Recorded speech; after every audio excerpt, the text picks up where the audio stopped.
सबैजनाले सुन्नुभयो त आफ्नो अगाडि चारवटा टपरीमा चामल राख्नु भएको छ। ठिक छ, दुईटा टपरीमा सुन्नु भएको छ, दुईटा टपरीमा एउटामा दियो राख्नु, अर्कोमा बर्मा जुन ऋषिका बाजे हुनुहुन्छ, हामीलाई थाहा छ तपाईँहरूले बुझ्ने भाषामा है।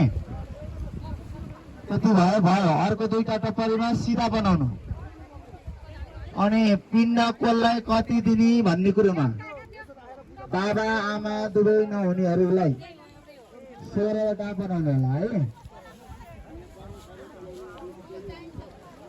16वटा पिण्ड अमलाको दाना जत्रो बनाएर हुन्छ।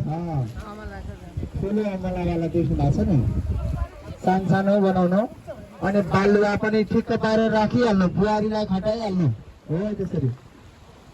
चेतलार एउटा थोरै कागबेनीबाट तीर्थबाट थोरै बालुवा ल्याएर थोरै मात्रै ल्याउनु भयो हुन्छ, एउटा बेदी जस्तो बनाइहाल्नु है त। तयारी